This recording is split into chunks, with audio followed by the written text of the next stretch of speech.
तो देखिए ठीक सामने यहाँ लिखा हुआ है पावागढ़, और ये पावागढ़ का वो बस स्टैंड है जहाँ तक मैं बड़ौदा से आया हूँ, और बड़ौदा से जो मुझे बस लेके आई है वो 60 रुपये के टिकट में मैं यहाँ तक आया हूँ।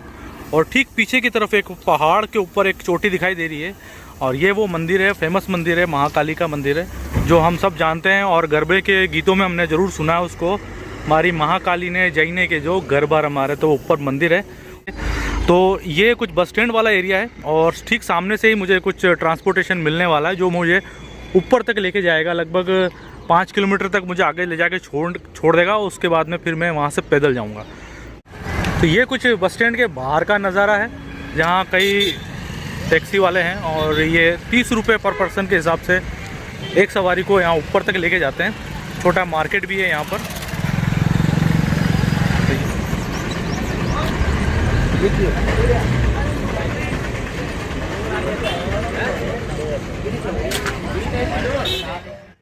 तो अभी लगभग 5 से 6 किलोमीटर की चढ़ाई के बाद में टैक्सी ने हमें इस जगह पे छोड़ दिया है।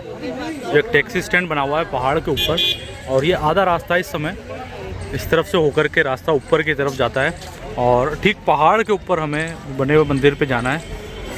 लेकिन जो पहाड़ के ऊपर कई जगह पे ऐसा दिख रहा है, जब बरसात के समय में यहाँ पर बड़े ही खूबसूरत से झरने बहा करते होंगे, क्योंकि जो पानी का जो कटाव की वजह से यहाँ पे दिखाई दे रहा है किस तरह से झरने वगैरह यहाँ पे बरसात के समय में बहते होंगे। तो जैसे यहाँ पे लिखा हुआ है उड़न खटोला, और यहाँ से एक पैदल जाने का रास्ता है। यहाँ लिखा है सिर्फ 45 मिनट में, और सीढ़ियाँ हैं 1800 सीढ़ियाँ लिखी हुई हैं, लगभग 45 मिनट लगते हैं। भैया रोपवे का किराया कितना रहता है वैसे? नहीं बंद तो है, पर किराया वैसे रहता है 150 रुपये आने जाने दोनों मिला करके 75। और टाइमिंग क्या रहते हैं, कब चालू रहता है वैसे? 6 बजे चालू हो जाता है। 6 बजे से, और शाम को 7:45 शाम को ना। तो अगर आप मतलब कोई चलने में ऊपर दिक्कत है, या फिर कोई बुजुर्ग आपके साथ है, तो यहाँ पर खटोला यानी कि रोपवे से भी जाया जा सकता है। लेकिन चूँकि आज ये बंद है तो पैदल ही जाना होगा। यहाँ लिखा हुआ भी है 45 मिनट में चढ़ सकते हैं, और 1800 सीढ़ियाँ हैं ये, और ऊपर है माता जी के मंदिर जाने का रास्ता।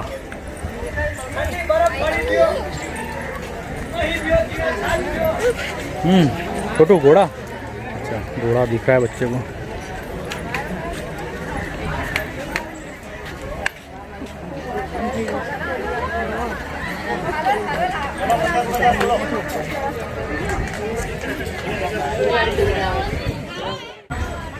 मंदिर के रास्ते में यहाँ पर एक जगह लिखा हुआ है, अगर आपके पास कुछ ज़्यादा सामान वगैरह है तो यहाँ पर आप भाई के पास रखा सकते हैं। पर बैग 20 रुपये लेते हैं भाई, और एक टोकन दे देते हैं।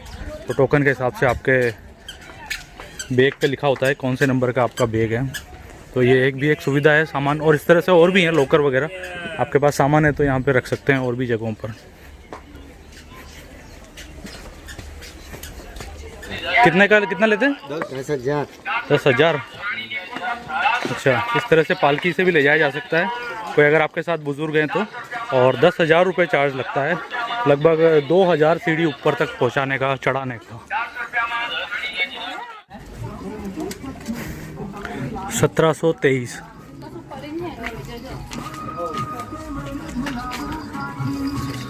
तो लगभग 1723 सीढ़ियाँ चढ़ने के बाद ये कुछ एक मंदिर का एरिया यहाँ से शुरू हो गया है, और एक बड़ा एक गेट भी बना हुआ है। हालांकि गेट टूट चुका पुराने ज़माने का रहा होगा।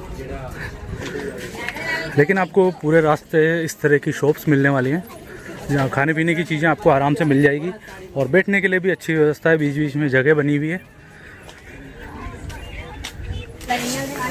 तो ये कुछ जगह आई है जहाँ से मैं आपको दिखाता हूँ मैं कितनी ऊंचाई पे इस समय आ चुका हूँ।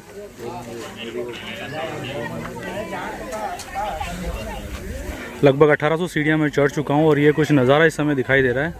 और ठीक सामने जो बस स्टैंड है पावागढ़ का, वहाँ से टैक्सी लेकर के और इन रास्तों से होते हुए यहाँ तक आए थे। यहाँ पे टैक्सी को हमने छोड़ दिया था, और वहाँ से जो रास्ता है पूरा पैदल चल के आए। और एक छोटा पहाड़ उस तरफ भी है, और रोपवे भी चलती हुई दिखाई दे रही है, लेकिन इस समय इसका रिपेयरिंग का काम चल रहा है। और नीचे की तरफ जो ये पूरा रास्ता है, इस रास्ते को पूरा तय करके मैं इस समय ऊपर की तरफ आया हूँ, ठीक वहाँ से। और अभी थोड़ा ऊपर और है, तो चलिए ऊपर की भी पूरी दूरी तय करते हैं और ऊपर से मैं आपको दिखाता हूँ किस तरह का दिखाई देता है और ऊपर क्या क्या है, क्या मंदिर के अलावा और क्या चीज़ें ऐसी जो आप देख सकते हैं। मंदिर में तो दर्शन करेंगे हम, काफ़ी ऊंचाई पे पहाड़ के ऊपर है। रोपवे यहाँ तक आती है क्या? रोपवे यहाँ तक आती है क्या? इसी जगह तक आती है? आगे थोड़ा और आगे की तरफ रोपवे आती है। लेकिन ये सरोवर है जहाँ पर स्नान घाट बना हुआ है।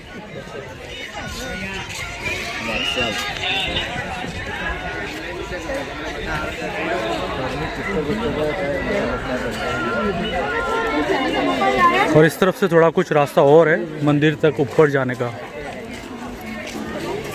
मतलब अगर आप रोपवे से भी आते हैं तो यहाँ तक के बाद जो दूरी है वो पैदल ही पूरी करनी पड़ती है।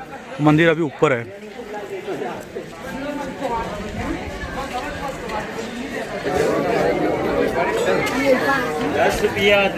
ये है दोस्तों मंदिर तक ऊपर का रास्ता और ऊपर की तरफ चलता हूँ मैं अब।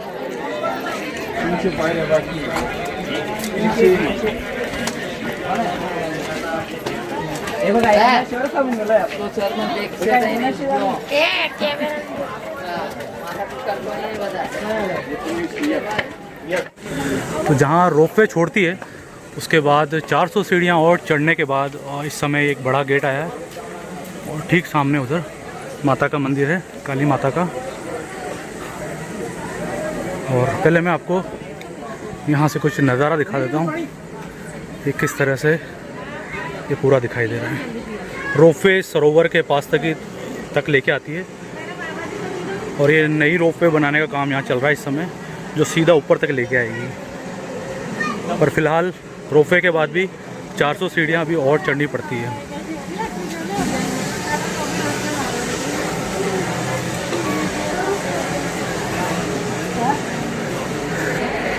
तो देखिए अब मैं मंदिर में पूरी ऊंचाई तक आ चुका हूँ। काफ़ी ऊंचाई पे चढ़ने के बाद कुछ लोग तो यहाँ बैठे हुए हैं और इसी जगह से प्रसाद भी मिलता है। ऊपर लिखा हुआ बड़ा माँ।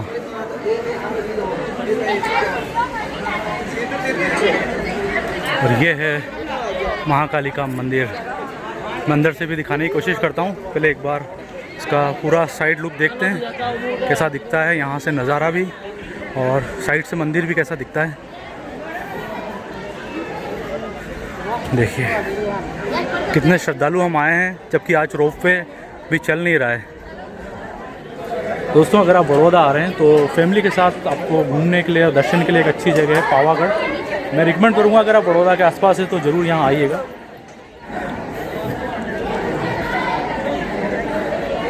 देखिए ये सभी तरफ से मैं आपको दिखा रहा हूँ, लेकिन ये कुछ नज़ारा है इस पूरे मंदिर का।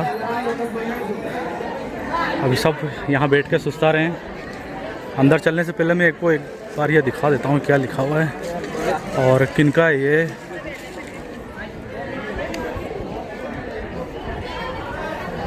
किनका मंदिर, किनका स्थान ये रहा है। अच्छा, यहाँ पे माँ काली का मंदिर है एक।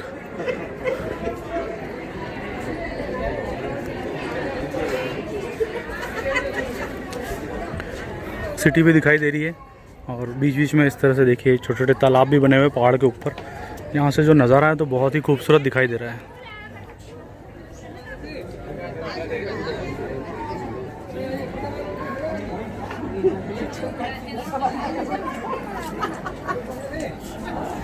देखिए ये एक नया रोपवे और बन रहा है, शायद नीचे से लिफ्ट जो है ऊपर की तरफ आएगी और इस लेवल पे यहाँ बनाया जाएगा। इसको कुछ वॉच टावर या ऐसा कुछ बनाया जाएगा। लेकिन हाँ, इतनी ऊंचाई पे आके बहुत अच्छा लग रहा है मुझे और माँ काली के मंदिर में जाके दर्शन भी करते हैं। देखिए ये मैं आपको चारों तरफ से दिखा दिया है, लेकिन जो पत्थर हैं गुलाबी रंग के पत्थर हैं और देखिए बड़ी खूबसूरती से इस पर पत्थरों को तराश करके बड़ी खूबसूरती से पूरी दीवारें पिलर बनाए गए हैं। एक बार अंदर चलता हूँ मैं।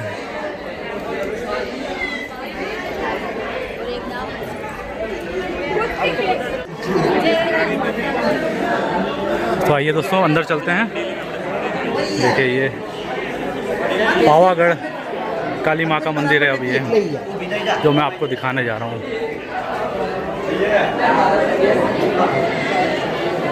कितने श्रद्धालु, कितने भक्त लोग हम यहाँ पे आए हैं।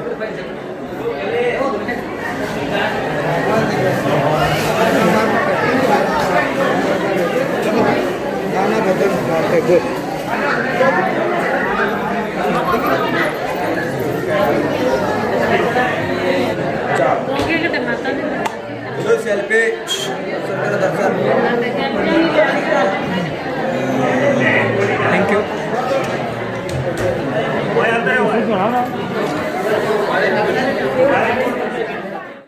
दोस्तों इतनी ऊंचाई पर पावागढ़ में माँ काली के दर्शन करके मुझे बहुत अच्छा लगा और मैं उम्मीद करता हूँ मेरी इस वीडियो से आपको भी कुछ जानकारी और माता के दर्शन करने का मौका मिला होगा। दोस्तों अगर आप इस जगह के बारे में और भी कुछ जानकारी रखते हैं तो कमेंट में लिखिएगा, या आपकी कुछ ऐसी क्वेरी है जो आपको लगता है कि इस वीडियो में पूरी नहीं हो पाई है तो मुझे कमेंट कर दीजिएगा। मैं ज़रूर से कोशिश करूँगा आपको सही जवाब और सही जानकारी देने की। अब मैं थोड़ी देर यहाँ बैठता हूँ और इस ऊंचाई से इस खूबसूरत नज़ारे को देखता हूँ जो यहाँ से दिखाई देता है। इस वीडियो में इतना ही, मिलते हैं अगली किसी और वीडियो में। तब तक के लिए आप सभी को नमस्कार और स्वस्थ रहिए, मस्त रहिए।